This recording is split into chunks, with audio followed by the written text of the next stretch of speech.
Hello, everybody. It's really, really nice to meet you all, and thank you for inviting me. To my shame, I didn't realize the museum wasn't actually a member of the Rural Museums Network, but hopefully that'll be rectified by next week because I think that it's a really amazing resource that we've not been taking advantage of at Down County Museum. I guess the subject of what I'm going to talk about today is, and to give you an idea of the layout of what I'm going to talk about. So I'll give you a bit of an introduction to the museum, just to kind of give you some context, a little bit of background on our agricultural collection and the various ways it's been collected over the past 40 years since the museum was opened, how we've displayed it over the years, how we currently display it, and a closer look at our photography collection, and then a little bit of an insight into what we're hoping to do in the future. So it's quite a broad subject, to be honest with you, and it would be really lovely either today or in the future to chat with some of you to hear more about how you have sort of dealt with some of these issues or any recommendations you might have on what we could be doing a little bit better. Um, but just to give you a bit of wrong button, wrong screen. Hold on. There we go. So, Down County Museum is located in Downpatrick. It is the historically county town of County Down. Um, and it is the administrative centre of the county, and it is located on English Street in Downpatrick, at the foot of Down Cathedral, which is the supposed burial site of St. Patrick, but also allegedly St. Bridget and St. Columkill. So in Ireland, we like to throw saints in lots of graves together and tell people to come visit, and it's very good for our visitor numbers. The museum itself is housed in the 18th century. Georgian jail of Down. And I'll just give you a bit of background about it. So the building complex itself was opened in 1796. It operated as a prison until the 1830s, when a newer, larger prison was built just behind us. It is the largest and most complete surviving example of a Georgian prison or jail in Ireland. So the buildings you see there, the boundary walls you see there, that all still survives today, and that is where the museum is housed. It's kind of hard to see in this image, but it was just to give you an example. So, in the right-hand side there, you have the back of the museum. This is at the late 19th century. So, the back of the museum, you've Downpatrick Courthouse, and then you've got that much larger prison that was built afterwards. So, we're quite tiny in comparison to what came after. And that's just a lovely photograph I really like of a man sitting on top of the prison in the late 19th century. Um, After it closed as a jail in 1830, it became a military barracks for the South Down Militia. So this painting from the 19th century shows some very lazy officers sitting outside the site. It also saw use during the First and Second World Wars.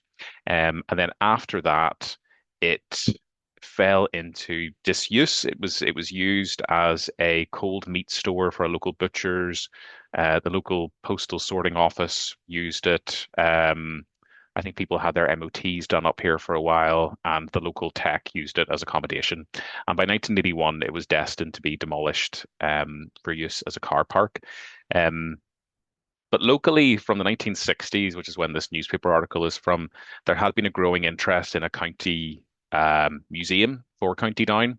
Um, and it was really from that interest and that local energy that the museum was born. And actually, the gentleman on the far right there is a man called Barclay Farr, who is still on our Friends of Down County Museum committee. And that photo is from 1967. So I think that's pretty cool.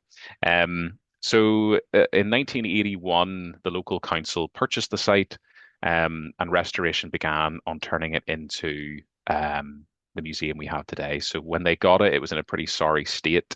But over the course of the past, um, I suppose, 40 years, we've slowly restored the buildings.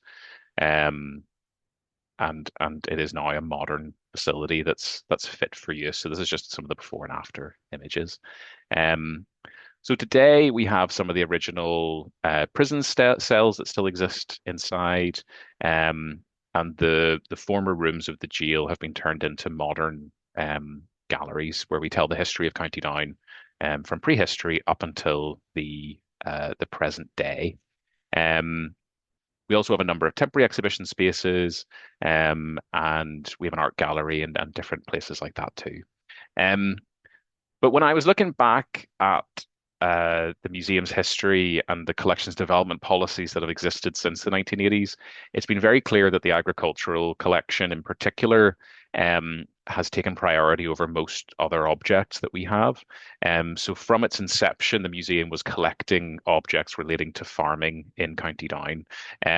We are located on the east coast of Northern Ireland, so we're right next to Strangford Lough and the Irish Sea. But we also have a massive farming community. So there is a huge relationship between fishing, farming, um, across generations in this area. So the early curators really, really recognized that, and it has been celebrated since the museum's inception. So you can even see in some of these photos, I mean, this was objects arriving to the museum before the museum had even being restored. I mean, behind them is a derelict building, and there are things being dragged in off different farms across the district. I think it had been recognized by the 1980s that there were a lot of objects, equipment, and machinery that was sitting on farms um, that was going to be lost as a generation died off at that point. So the curator back then was a man called Dr. Brian Turner, who really noticed that this was happening across the district and so began saving these objects for posterity. And all of these items we still have in the collection, but as you can see, the museum was a wreck at this point. So the things weren't really coming into the best environment, and they were often being kept in sheds, and people were being brought in for guided tours to have a look at the collection and get up close to it. Um, as the years progressed, so into the 1990s, they started putting the objects out in the open courtyard areas of the museum. So these are just some photos of events and things to show you, but you can see, you've got a man there performing probably on St. Patrick's Day, which is our busiest day of the year, rather precariously close to some of the objects that could probably cause an injury if he fell off that. Similarly, we've got a great collection of forged skates and all these lovely different plows that were just kind of sitting out in the open. And they're all fairly robust objects. From a conservation perspective, they weren't getting damaged quickly, but over time they were deteriorating, especially the objects that were made from wood. If they weren't outside, they were occasionally displayed in temporary exhibits, or they were sort of unceremoniously shoved in the corner of reception areas, and really weren't being given the pride of place that they probably should have been, and certainly not what was intended when the museum first opened. So back in 2009, I meant to take a photo of this, but a publication was made called Down on the Farm, and we have copies of these if anyone would like me to post them one. But it is essentially a book detailing the history of County Down's farming industry. And from that point on, there was a renewed energy in trying to work out what we do with this massive collection of objects that was just sitting in probably poorly climate controlled stores and out in the open without any sort of interpretation around them. So, with a little bit of help from the National Lottery, there was a fund uh, given to the museum initially for the building of an extension for Downpatrick's High Cross. So, there is a 10th century high cross that sat at the front of Down Cathedral that was deteriorating very badly. So, it was destined for the museum. So, this extension was being built for the high cross to go. But thankfully, a basement level gallery was created out of this money, specifically focusing on the farming collection. So from that point, they went ahead with a conservation plan. A gazebo was erected in the grounds of the museum, and objects were slowly conserved in preparation for storage and display.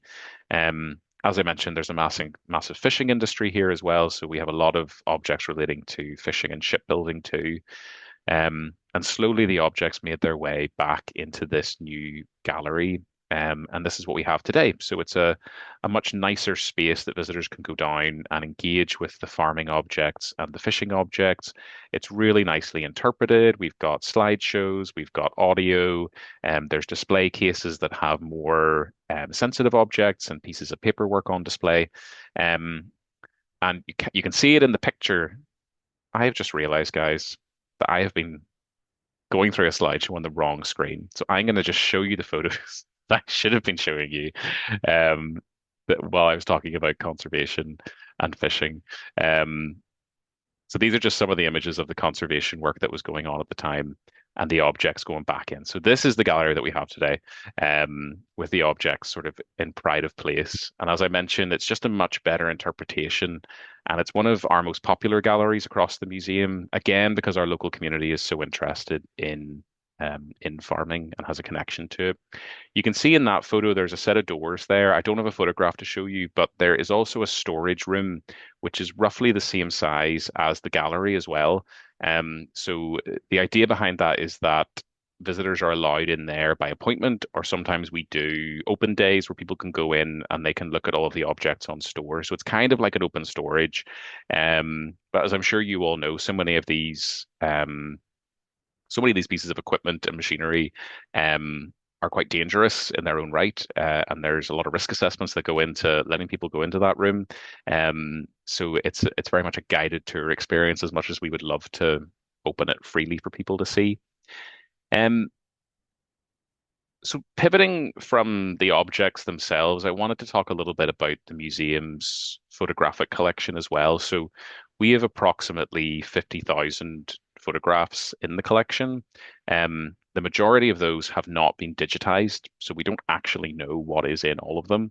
But I would say the vast majority of them represent rural life in County Down. So all of these photos are of different scenes of life in County Down throughout the 19th and 20th centuries. And one of the really beautiful things that I love about them is that all of them are showing not just the personal story, but it is also showing the objects that we have in our collection being used. Because I'm sure, as you all know, when these objects are sitting in isolation, separated from their original use, it can be quite hard for people to imagine how they might have been used. So everything in these photos represent objects that we have in the collection that are on display. I remember being at a talk once that said living history museums. So museums of rural life where you can walk through and experience the places, or National Trust properties where you're walking through a house and seeing objects in those spaces. They described those as objects in the wild, and museums were objects in captivity. And I quite like that description. So all of our objects here at Down County Museum are in captivity, and they're not in their natural habitat. So these photographs have been a real blessing to help us showcase um, what these objects were actually used for within the setting that they were meant to be used. Um, I've gone a bit overboard with showing you the photos, but I just think they're so lovely. Um, Part of the challenge that I now have in the kind of next stages of the museum's development is that that gallery that was made is now about 10 years old. We haven't really done anything with it in the last 10 years. We've not put anything new in it, and it's due a bit of a refresh in terms of not just the objects we have on display, but also how we interpret them better. So we recently secured funding from the Northern Ireland Museums Council for a digitization project. Unfortunately, it's not for all 50,000. We went to Queen's University in Belfast because they have a department that does digitization for museums, and I think they were looking close to £1 million to do our 50,000 photographs. So if anybody knows anyone cheaper than that, I'd be very grateful to hear it. But we've got money to do 1,000 of them, so that's a good start. And our plan is to focus exclusively on photographs that we know will depict rural scenes and also scenes of farming life and scenes of fishing life as well. We've just acquired an online collections database system, so people can now look at our collections online, but most of our collections haven't been photographed. And the plan is to have these digitized photos form part of that website so people can actually engage with the photos themselves at home. But specifically when people are on site, I think this is where I would love advice or thoughts from those of you that have been doing this better than we have, is how we better use these photos um, to help people engage with the objects that we have on display. We do also have a handling collection of about 1,800 objects that are often kept in store and then brought out for school sessions. I'd love to find a way that people can actually use those without constant staff observation in ways that are safe. And also more creative ways of using the photographs to try to link the objects that are in the galleries with what is in the photographs. Because at the minute we've got some very nice blown up photographs and we have a little screen that's just doing a slideshow, but it's not very interactive and people aren't going to stand for an hour looking at a slideshow. So that's kind of where I'm going to finish off. I appreciate that wasn't a very long slideshow, but it was just to give you a little flavor of who we are and what we're trying to do here. And our plans for the future is to really try to elevate this collection again and create something that is what was intended for it from the beginning when it was saved. And actually, just as an aside, to perhaps understand from you or who you've been speaking to, and probably I need to speak more to our own community, is what are the objects that we should be saving now? What are the objects that are going to be lost from farms to a new generation?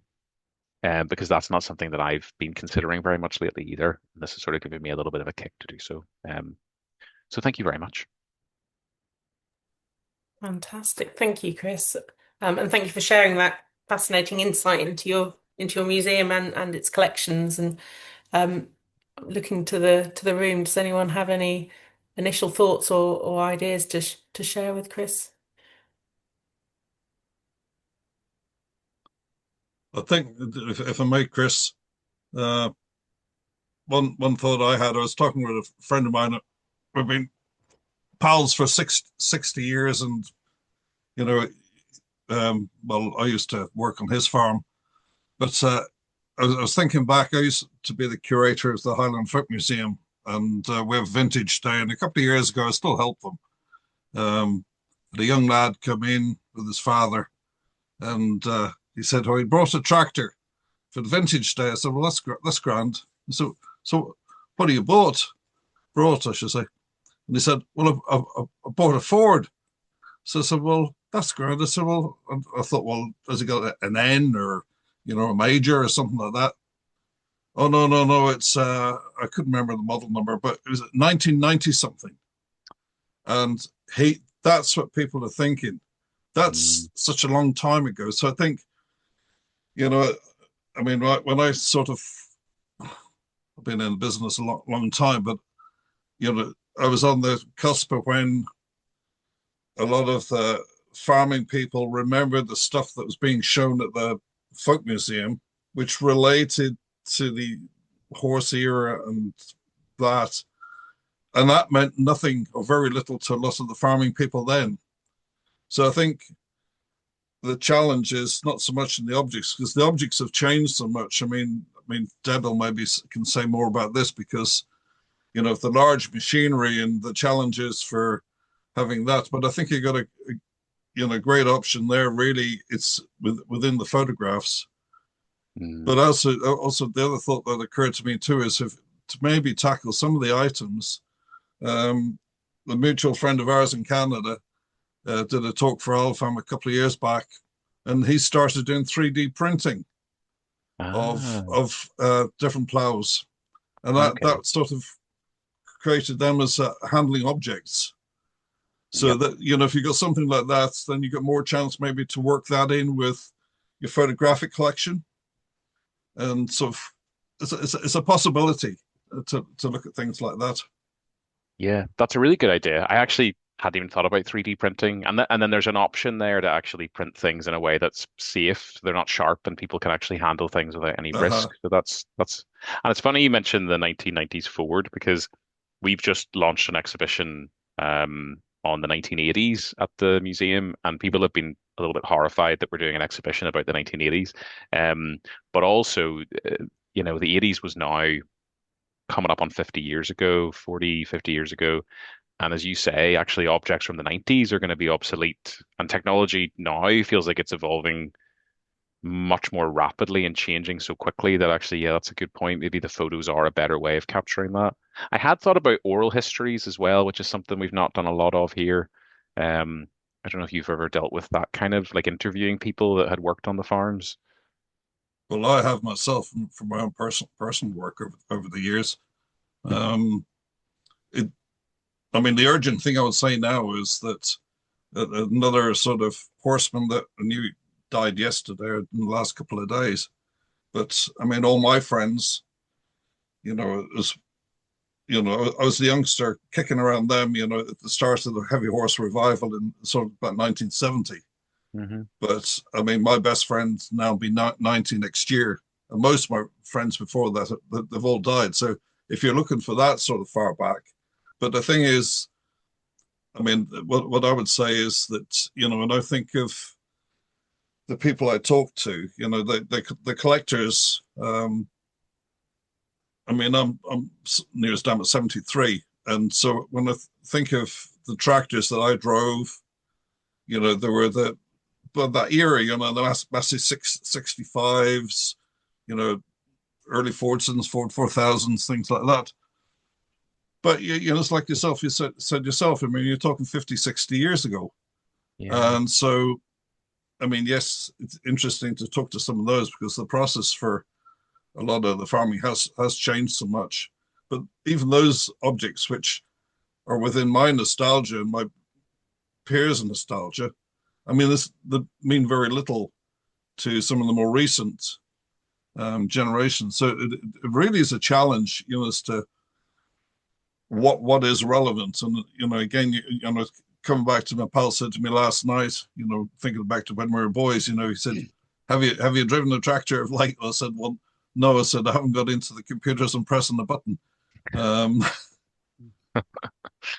It's but I've wondered is I'm not tarring the farming community with the same brush. I'm basing this on my own experience. So my father-in-law is a dairy farmer and has quite a large dairy farm.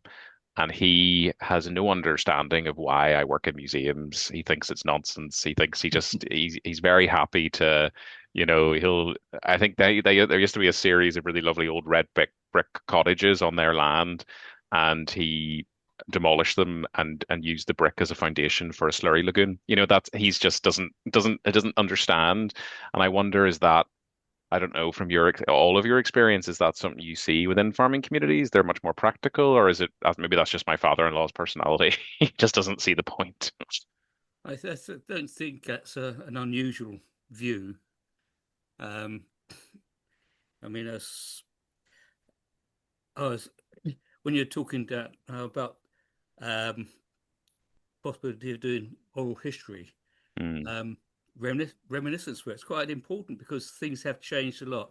I know years ago, within the Royal Museums, um, before the network, but community, if you like, um, there were sort of considerations of contemporary collecting, and just the sheer size of a 1990s combine harvester, just it was out the water because we didn't have the yeah, space. yeah, You of know, course. we collected the 1950s combine harvester, and it's tiny compared to the later one. So documenting photographs and everything, I think, is an important part of it. Um, but it just occurred to me that when Ewart Evans was doing his oral history, um, he was speaking to people who had from whose memories go back sort of 50 years or whatever. Sort of he was doing that in about 1960s, 70s, um, and we are now at the same sort of distance that from the 1990s that he was from the earlier horse-drawn and uh,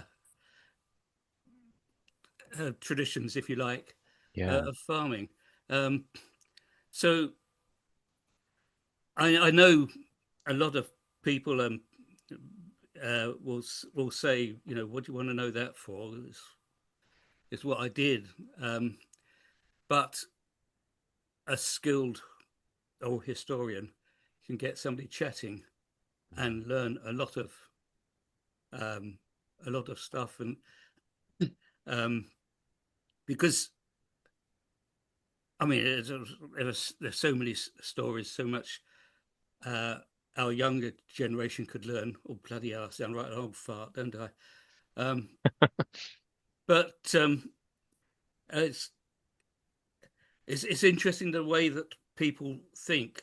Some years ago, I had to work on a mammoth tusk, and I went to collect it, and I went to visit my mum because it's the same sort of area. So I visited my mum at the time, and I said what I was doing. She said, "What do you want to do that for?"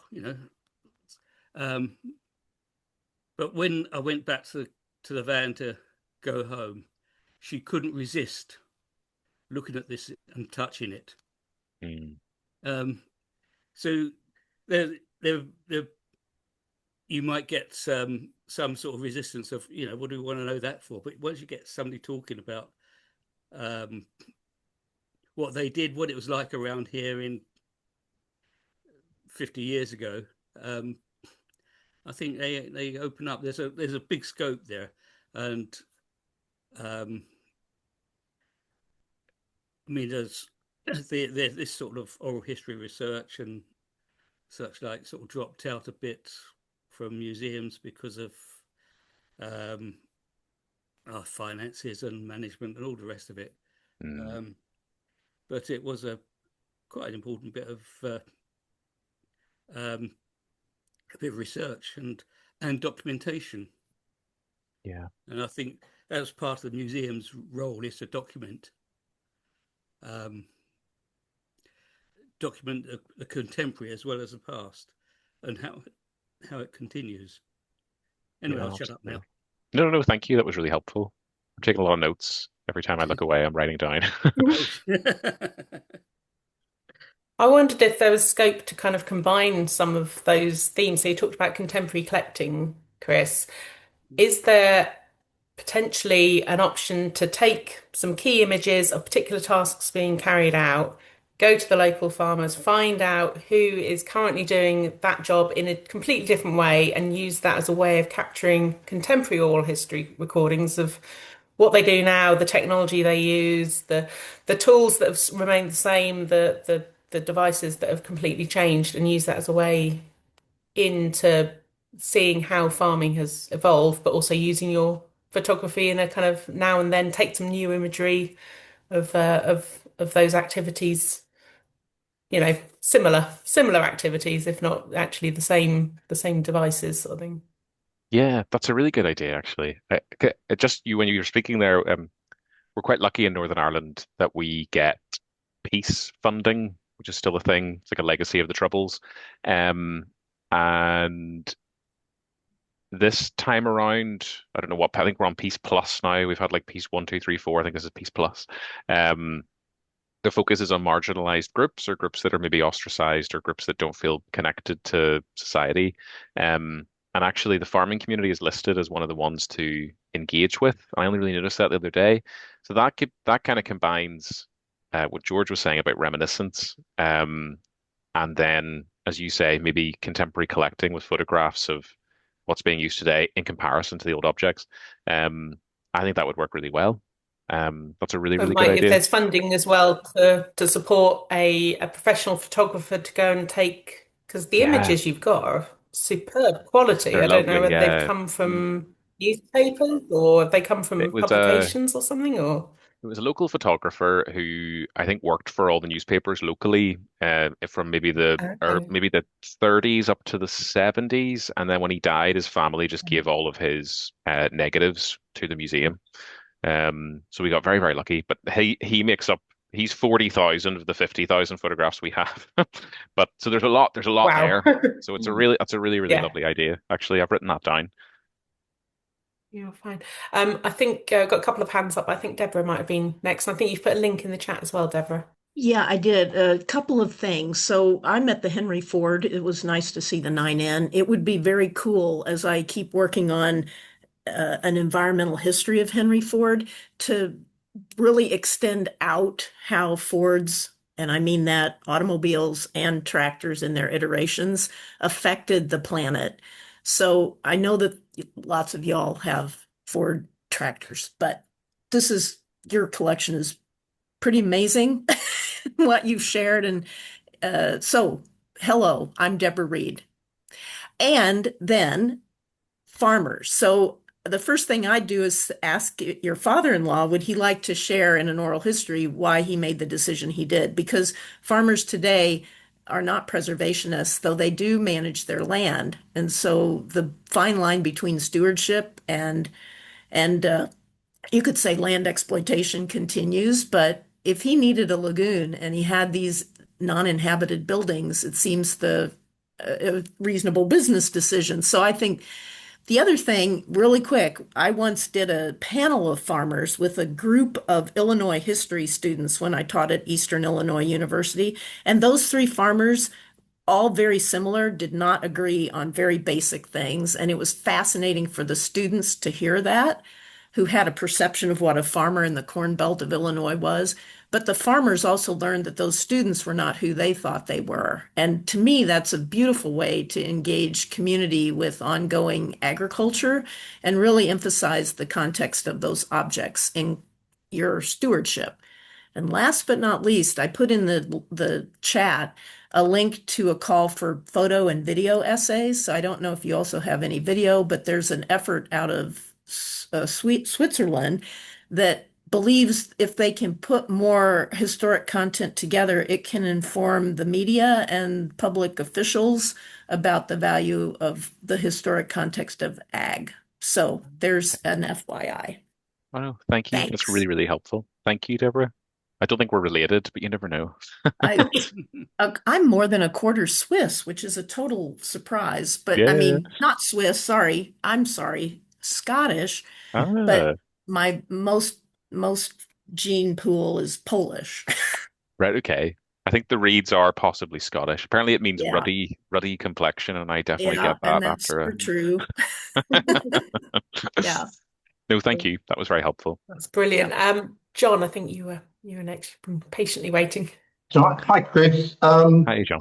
I'm not actually from a museum background. I work with gypsies and travellers, but I'm fascinated by your story because I've actually got a cousin who's got a small farm between Sakefield and Carry Duff, which is about 10 miles away from where you are, who bred rare breed sheep. Right. And the number of times we would come visiting and I would be asked to look after a sheep at a show or something. And I found when we used to visit and go to places like the Balmoral show and all the other various shows, the only thing that people are interested in, apart from their animals, is talking about the past. They just want to stand around and, oh, I remember when we did this and I remember we did. And I probably learned more about farming in Northern Ireland than I did about living in South London just by listening to people talking. And I just wondered whether you go to these sorts of shows to talk to people and get their. The other thing about it is, and you can shoot me down, a lot of the farms in County Down are quite small farms. They're family enterprises and things. The land is pretty rough and mostly rocks from my knowledge and experience. And so there's that whole thing about what equipment they're able to use. I did recognise my cousin's been doing this for about 45 years now. And I recognise some of the equipment he's still using to clip sheep and things from some of your photographs. Oh, really? Wow. Oh, my goodness. It's those meetings where they get together for shows where they talk about their history and they talk about, and I just wondered from an oral point of view, whether you go to any of these things. It's a really good idea. We've never done the Balmoral show, but there is one about 15, 20 minutes from here called the Castle Welland show. Yeah, that's right. Yes. It's really big as well. And I've never thought of that until you've said that. And I think that's if we had a stand or a stall at that with kind of a call to arms or requesting information, I think that's, I think we're guilty in museums of waiting for people to come to us sometimes. And actually we need to go to them. It's a great idea. Certainly Thomas has a flock of Castle Welland sheep. So right, okay. That's what I know. What's his last name, if you don't mind me asking? Cole, Dr. Cole. Cole, right, okay. Yeah. I'm going to see if he's ever donated anything. You never know. Well, get in touch with me and I'll persuade him. Yeah, brilliant. Oh, no, thank you. That's a really good idea. I really like that idea. Thanks. Brilliant. Thanks, John. Bob. Sorry, I'm back again. A couple of points. One of the things that I always think is, I think it's, like George was saying, really important to record people. But one of the things that sort of frustrated me, as museums have gone on, is that we've gone away from specialisms. Like, when I think back years ago over here, there was, Sandy Fenton, and there was a Country Life Museum section within the National Museums. And when I think of, sort of like museum courses, as a sort of the grumpy old man, I think everything these days is aimed at cataloging and how to pack things, and sorry, George, conservation. But I think when it comes down to, as I say, I've spoken to a lot of people over the years. I mean, primarily sort of horsemen as well. But I think you have to have people with a good insight into what they're talking about, So I think, like Hannah was saying, sort of get your father-in-law, sort of involved, somebody like that who's got an insight into the material culture, non-material, whatever. Because to sending people in cold, I think it doesn't get the best out of people. So I'd say great. I'd say do it, but sort of really think about the people who you might know who might get the best out of other people. Yeah, yeah. But and a couple other wee things, and for Deb too. Over in Aberdeenshire, there was a big agricultural manufacturers. Ben Reid made thrashing machines and reapers and stuff like that. They're quite a big company. But I had to ask you one personal thing, because I'm actually from County Louth, and do your photographs come over the border at all? Sometimes, yeah, I can check. Is you like me to look for photographs, do you mean, or are you? Not the minute, but it's just interesting to know that you potentially have some. As brought. I mean, I'm potentially. I'm from Drogheda, but I mean, I was actually brought up in Dundalk.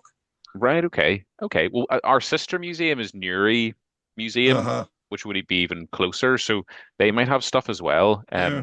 So yeah, no, if you can get my email, I'd happily have a wee look for you. That's no Yeah. problem. Oh no, I'll be looking out. I'll get you to send one of the books, please. Yeah. Oh yeah. Yeah. Anybody who wants a book, I have got boxes of them, so I won't even charge you. I will send them to you gladly. Thank you. Appreciate that. No, thank you. Yeah, following on from what you said, Bob, when you sort of mentioned conservation, it's going to be slightly controversial here for the conservation world, is that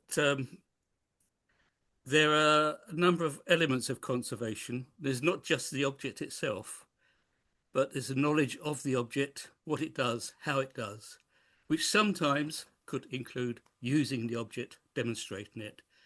And in fact, some of the bigger farm machines and things, almost the best conservation is to actually use it, because otherwise it could stand there and just quietly rot.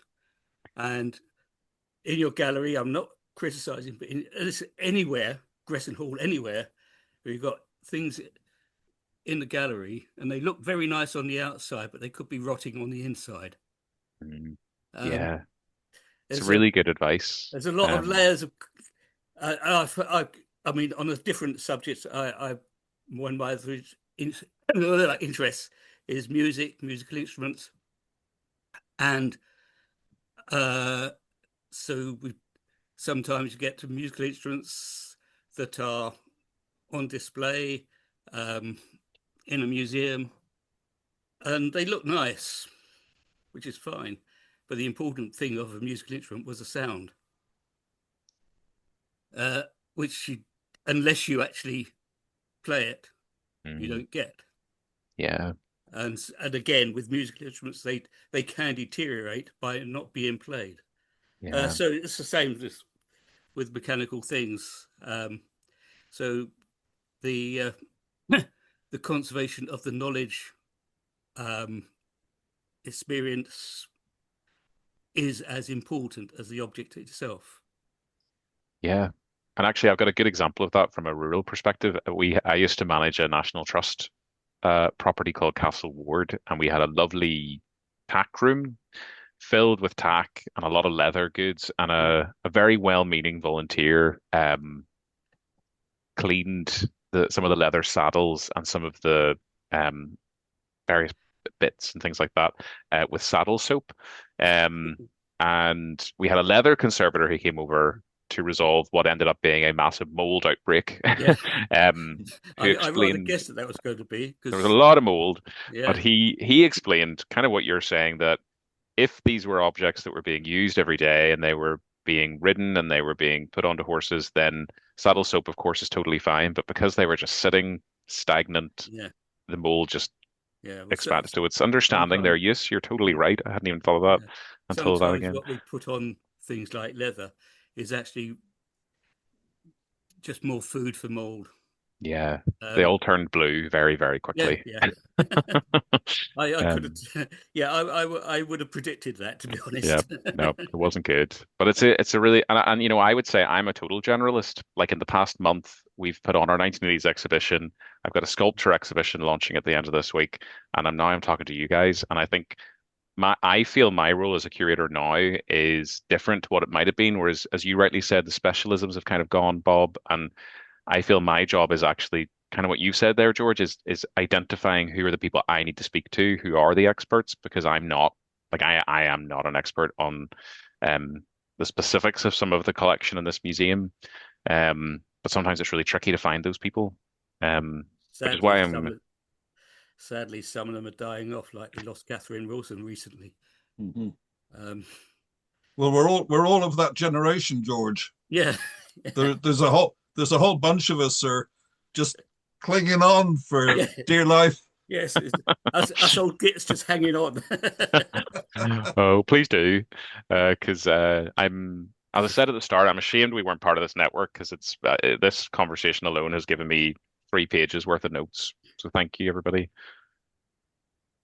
Oh, that's brilliant. There was a comment from Linda in the chat earlier about whether or not you thought about using AI to bring images to life, and I don't know if that's something that you've considered or whether again there's some other techniques that you're thinking about how you best present those images. Because if you have got 50,000, yeah, as you say, a Yeah, slideshow might cut it. doesn't cut it. Yeah, that's a really good idea as well. Funny, I was talking with somebody.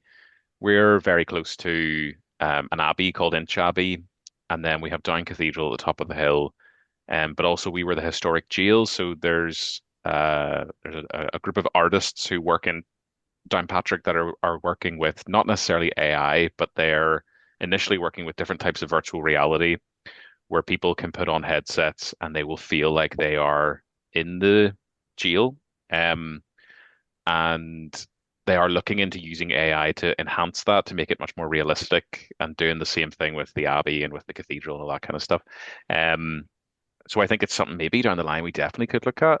There's always all the controversies with AI as well that I don't understand enough to dip my toe into it, and AI makes me a little bit nervous.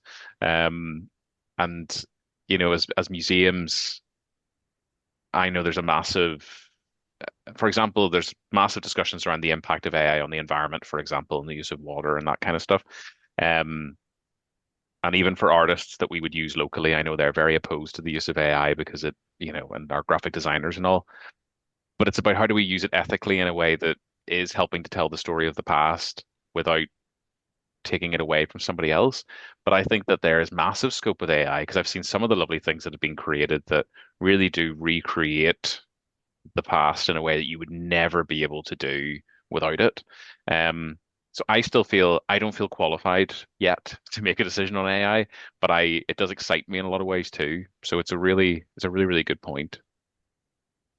So I'm part of so Gressenhall Farm and Workhouse is part of Norfolk Museum Service, and we have literally this last couple of months or so published our policy on the ethical use of AI, which Ah, I'm very sure is good. something that we'll need to go through lots of different iterations as the opportunities and also the concerns around AI develop because it's so rapidly evolving. But Yeah, yeah, it's so as you new. say, everything we need to consider looking at the opportunities as well as where we want as a museum service to draw the line when it comes to Yeah. certain uses. But yeah, it's working that out. No, it's when it steals my job that I'll be really against it, but hopefully that won't happen for a minute. Fantastic. we've been chatting for quite some time. It's been all very fascinating. I'm sure Chris has got plenty of ideas to take away as well, which I know is kind of a hope for today. Was there anything else that anyone else wanted to pull into the conversation or suggestions? I mean, we can also keep this going via the network as well. And great to hear that we might be able to tempt Chris on board. But if not, I'll draw this to a close. I think everyone's got my email address anyhow, so by all means, reach out to me if you want me to pass on your details to Chris for that book, unless Chris is happy to put any contact details in the chat, Oh yeah, and we I'll can do go that now. from there. But fantastic. Let me In that case, just. I'll call it to a close as Chris is typing, and just thank him again for his time this afternoon. It's been truly fascinating to find out about a museum that I knew nothing about. Yes, please get in touch. And if All anybody would like a good. copy of the book, you're very, very welcome to have it. And if you're ever in Northern Ireland, I'd be very happy to show you around the museum. So give us a wee shout. Fantastic. Well, how can we refuse? That's brilliant. Thank you so much for your time. Thank you everyone for joining us this afternoon. Thank you for Look organising it. forward to seeing you at another Royal Museums Network event in the not too distant future. But thank you ever so much and see you on. Thank Thank you, you. Chris. Cheers All the all. best. Thank you. Cheers. Cheers. Bye. Bye, everyone. Bye.